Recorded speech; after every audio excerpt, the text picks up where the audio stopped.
Hey, Coach Bill from Better Ball Player. In this video, we're going to be discussing doing only one thing. So, as we are getting into our hitting here, as we're getting into our ever expanding development, one of the things I want us to begin to understand with that use of right now that we talked about last week, we are only going to try to do one thing when we're at the plate. And that one thing has a couple of components to it. It's knowing what that one thing is. So the one thing is referring to shape, it refers to location, and it refers to the timing or that right now that we worked on. So every pitch has a particular shape. Fastballs are straight lines. Curveballs might have some hump to it. Sliders might move around something. So every pitch has a shape. And obviously, we want to understand location. So middle away, up and in, outside up, middle down, whatever it is. Okay, so we have a location, and all those locations dictate to us that there's a particular speed into that area. And then obviously the right now, that is the timing of the from the fingers, with the ball coming off the fingers of the pitcher, to the time that I'm making impact with the ball with my bat. Okay, so those are the three areas that we wanted to talk about.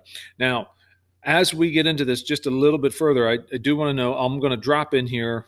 There is within the playlist a more in-depth look at doing only one thing. Okay, but I wanted to set up here. Not so much about that one thing, but how I'm going to start using that one thing to assess where I'm at this week. Okay, so we're going to go through 3 rounds. Typically, this is not how I would do batting practice. Typically, for me, batting practice would be maybe in sets of 6 to 8. Okay, and just depends on where the decay begins to happen with the hitters. So we give them a little bit of a break. Maybe we break something down, we talk about something, we switch something up, whatever it is. Okay, just briefly, just so they can grab their oxygen back. So anyhow, when we do this with my hitter, I'm going to have my pad. I want to measure. I just want to track a little bit. Nothing extravagant. Okay, I just want to have an idea of what they're doing. And if I know my hitter, I probably already do, but I just want to make sure that I have, and that way we can track it ourselves.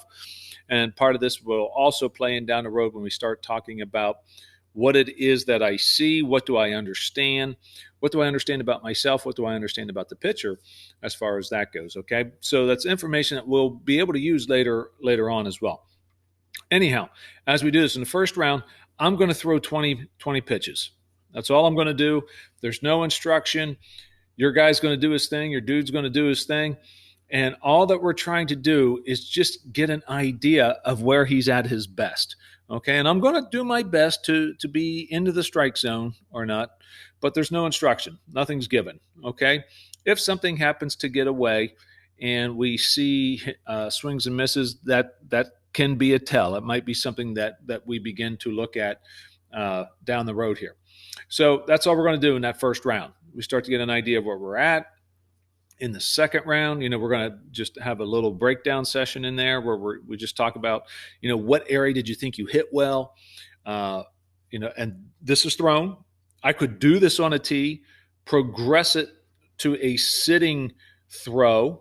All right. So, and I would be sitting only in the sense that at like 18 feet where I'm taking away an ability to track, and I'm at 18 feet and I'm on the bucket behind an L screen just so I can match arm angle.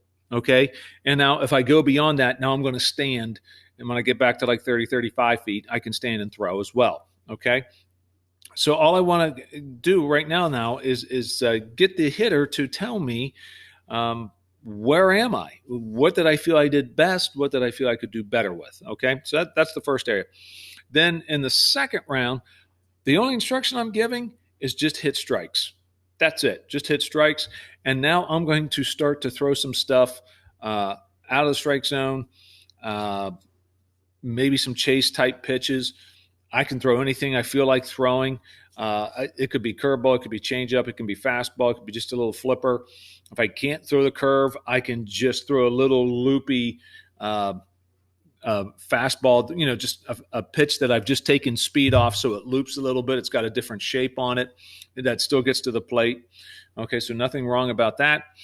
Again, after that round, we're going to, figure out, was I hitting strikes only? Did I do a good job of that? Meaning I had to take some pitches, because that's what we have to do in the game. I want to begin to understand what my strike zone is. I want to begin to understand where pitches are over space and time as they're moving towards me. So I want to begin to understand all of those items. Okay. So now I'm getting better reads. I'm getting into the library. I'm getting quiet. I'm starting to read what pitches are. Okay. Then in the third round, after, some discussion, after the ideas, hey, here's where I think I'm doing my best, then that's all I want to do. And that third round, again, we're going to go 20. It might take me 40 pitches to throw, but we only want to see 20 swings. And I just want them to hit out of their perceived hot areas. Okay. Just take your notes on that. Take, just general information, tracking down. You could, just look at it, just velocity. You could use your blast. You could use your pocket radar. You could use whatever you want here to start to get that. If you didn't have that, you could just use a cone or a bucket in the outfield, trying to get an idea of where we're doing our best. Okay. And once that round is finished, what we're trying to do is to eliminate the erratic, sporadic, off best swings. We're trying to concentrate like where our best swings are. And I think what you're going to find out is your hitter's going to find out he's got a particular area that he hits out of exceptionally well. And so within a game, that's would be like ideally what I would try to do. I may not always have that opportunity, but I want to make sure I know what my pitch is, because anytime I see it, that's what I'm going to do. I'm going to light that thing up. Okay. I want to go to that pitch. And the first thing that I want to do is to assess where I am. Where is my strong spot? Where's the spots that aren't as strong? Okay. Where are my weaknesses within my swing itself? And every hitter has a strong spot. Every hitter has a weakness. Okay. And it's what we're trying to do is to double down on the strengths and try to minimize the weaknesses.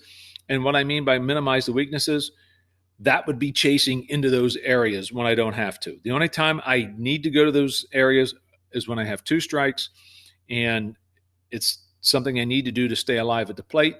We'll talk about two-strike approaches here very shortly, and maybe we'll get a little more in depth with that, more so than just this short video. Okay, hey, this is Coach Bill. Enough for today. Get back out there, get your swings in, get doing this. Great assessment here of where I'm at. This is something I could probably revisit maybe once a month, maybe once every other week, just to get a good feel of what I'm doing, how I'm progressing, what I am seeing, okay? So if you thought this was a good video, please just do me a favor, as always. Just hit share. If you have any questions to me, please just get in contact with me. You can direct message me here, and I'll be in touch with you if I can be of any further assistance. Okay? In the meantime, Coach Bill from Better Ball Player. Pip, I'll see you here tomorrow. All right, take care.